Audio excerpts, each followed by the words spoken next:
چند گزارشات کو رکھا تھا کہ عاصم بن ثابت نے یہ اجتہاد کیا کہ میں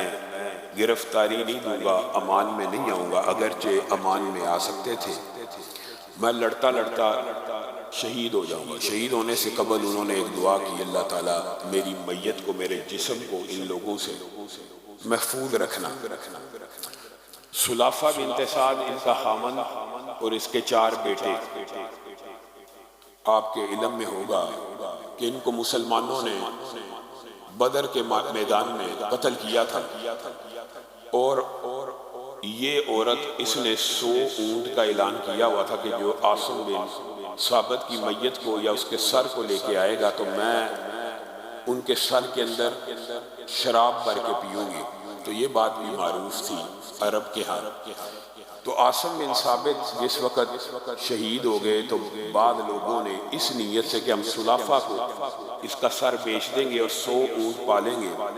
سر کو کاٹنے کی کوشش کرنے کے لیے ان کی میت کی طرف پیش قدمی کی تھی، اور یہ صحیح سند سے ثابت ہے کہ انہوں نے یہ دعا کی تھی، اللہ میری میت کو ان دشمنوں سے محفوظ فرمانا۔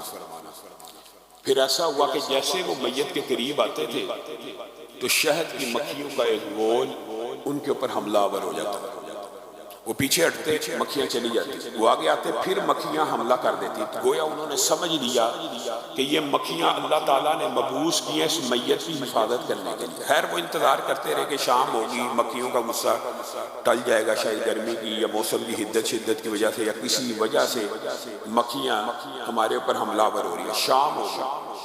مکھیاں اس میت کی حفاظت کرتی رہیں، اور پھر شام کے وقت اللہ رب العزت نے پانی کا ایک ریلا بھیجا جو ان کی میت کو لے کے چلا گیا۔ تو یہاں سے ایک بات یہ بھی ثابت ہوتی ہے کہ کرامات اولیاء یہ ثابت ہوتی ہیں،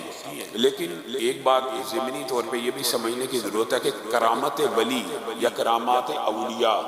صحیح سند سے ثابت ہے، بے شمار ثابت ہیں صحابہ کی، تابعین کی، لیکن کیا کرامت ولی کے ذاتی اختیار میں ہوتی ہے یا نہیں؟ یہ بات سمجھنے کی ضرورت ہے کہ جو معجزہ ہوتا ہے نا، معجزہ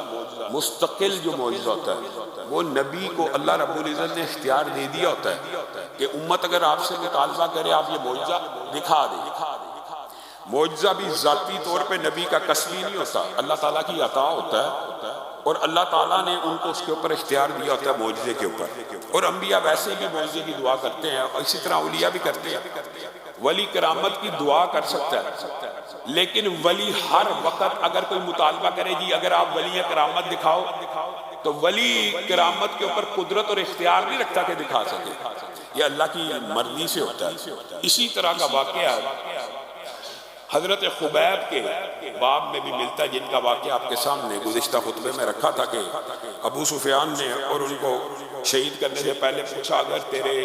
تجھے آزاد کر دیتے ہیں تو اتنا کہہ دے رسول اللہ صلی اللہ علیہ وسلم کاش میری جگہ پہ، اور ان کو سولی لٹکا دیا جائے گا۔ میں یہ کیسے کہہ دوں، میں تو یہ چاہتا ہوں کہ رسول اللہ اپنے گھر میں اور ان کو کانٹا تک نہ چبھے،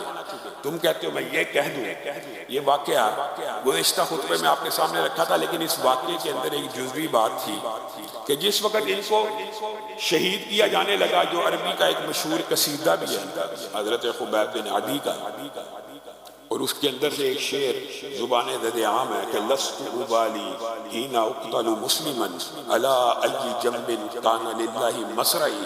مجھے اس بات کی کوئی پرواہ نہیں اگر میں مسلمان ہوں تو میرے ٹکڑے ٹکڑے بھی کر دیے جائیں، جو بھی ٹکڑا گرے گا